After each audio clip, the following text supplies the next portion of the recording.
कहीं दूर देश में चार ब्राह्मण ज्ञान पाने के उद्देश्य से जा रहे थे।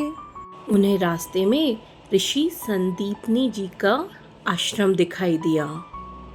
ऋषि से ज्ञान पाने की आशा रखते हुए वह उस कुटिया की ओर चल पड़े। ऋषि वन की ओर जा रहे थे। सबने उनको एक साथ प्रणाम किया। उन्होंने पूछा, तुम सब यहाँ क्या कर रहे हो? तब उनमें से एक ने बोला, पर हम यहाँ ज्ञान पाने के उद्देश्य से आए हैं, कृपया हमारा मार्गदर्शन कीजिए। कृपया आप बताइए, हम कैसे मोक्ष प्राप्त कर सकते हैं? ऋषि ने कुछ सोचते हुए उन्हें वहीं रुकने को कहा और स्वयं कुटिया में चले गए। और वो जब बाहर आए तो उनके हाथ में 4 फाफड़े थे।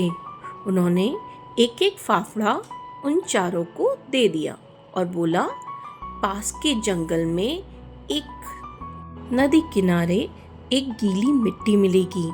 तुम्हें जाके उसको खोदना है। तुम लोगों को अवश्य ही ज्ञान की प्राप्ति होगी। चारों फावड़ों को लेकर आगे बढ़े। उन्हें वहां पे गीली मिट्टी का ढेर दिखाई दे रहा था। यही है, यही है, यहीं पे हमें खोदना है। चारों ने मिलके वहां पे खोदना शुरू किया। खोदते खोदते उनमें से एक को कुछ लगा, अरे ये क्या है? अरे ये तो तावा है, ये तो तावे का ढेर है। चलो भाइयों, देखो तावा मिल गया है। हम इसको ले जाकर आपस में बांट लेंगे और अपना जीवन बिताएंगे। तभी उनमें से एक ने बोला, नहीं, हम यहाँ खोदेंगे तो हमें कुछ और भी मिल सकता है, तुम जाओ। यह सुनकर उसने अपनी पोटली बांधी और वहां से चला गया। ये तीनों अभी भी वहीं पे खुदाई कर रहे थे। जब वो तीनों खुदाई कर रहे थे, खुदाई करते करते उनमें से एक को फिर से कुछ दिखा। अरे ये तो चांदी है। वाह भाइयों, हमें चांदी मिल गई। अब हमें इसको ले जाना चाहिए और अपना जीवन व्यतीत करना चाहिए। यह हम सबके लिए काफी रहेगा, चलो।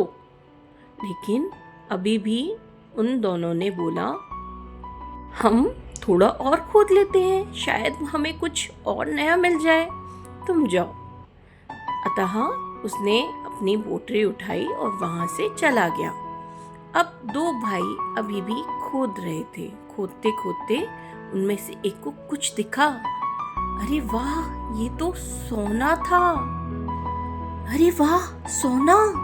चलो भाई, चलो चलते हैं, ये हमारे लिए काफी रहेगा। अब हमें किसी चीज की जरूरत नहीं रहेगी, चलो भाई। लेकिन अंतिम वाले ने बोला, नहीं, शायद मुझे आगे खोदने पे हीरे मिल जाए। तुम जाओ, मैं यहाँ पे और खोदूंगा और मुझे लगता है कि मुझे अवश्य ही हीरे मिल जाएंगे। दूसरे ऋषि ने उसे समझाते हुए बोला, अरे भाई चलो ना, हमें सोना, चांदी, तावा तीनों मिल चुके हैं, ये सब हमारे लिए काफी रहेंगे। दूसरा ऋषि बोला, नहीं, तुम जाओ।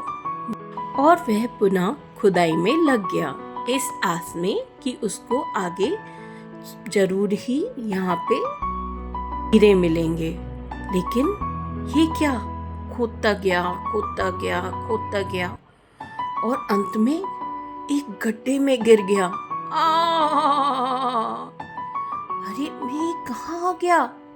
ये आदमी कौन है और इसके सिर के ऊपर क्या रखा है? उसने उससे पूछा, कौन हो तुम भाई? तुम यहाँ कब से हो? यहाँ क्या कर रहे हो? का इतना कहना था और उस आदमी के ऊपर का चक्र अब सन्यासी के ऊपर आ चुका था। ये क्या हुआ मुझे? ये कैसे आया? हटाओ इसको मेरे ऊपर से। तब उस आदमी ने बोला, ये नहीं हट सकता, ये तुम्हारे लालच का फल है। मैं भी तुम्हारी तरह खुदाई कर रहा था, मुझे तावा मिला, चांदी मिली, सोना मिला, फिर भी मैंने आस लगाए रखी कि कहीं ना कहीं मुझे अब हीरे भी मिलेंगे, और उसी आस में मैं खोदता गया, खोदता गया, खोदता गया और यहाँ पहुँच गया। पर भाई, ये मेरे ऊपर से कैसे हटेगा? उस ऋषि ने बोला। तब उस आदमी ने बोला, नहीं, अब ये नहीं हट सकता जब तक तुम्हारे जैसा कोई यहाँ दूसरा ना आ जाए लालच करता हुआ, तब तक ये नहीं हट सकता। मैं भी यहाँ पता नहीं कितने सालों से हूँ।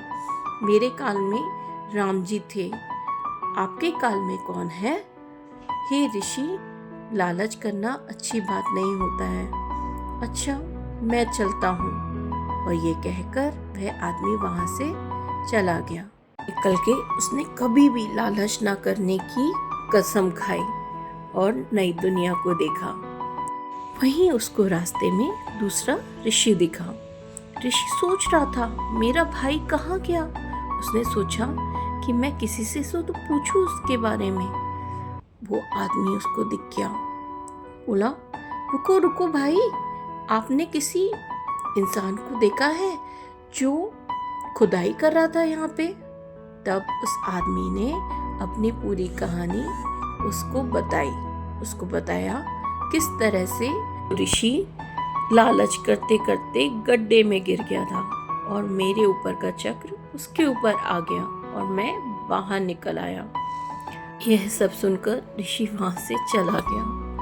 वह मन ही मन सोच रहा था कि अगर उसके भाई ने लालच ना किया होता तो आज वो हम सब के साथ आराम से अपना जीवन बिता रहा होता। लालच करना बहुत बुरी बात होती है, गुरुजी ने हमें बताया था, फिर भी वह ना समझ सका। बच्चों, कैसी लगी स्टोरी? अच्छी ना? चलो, okay, bye, tata, thank you.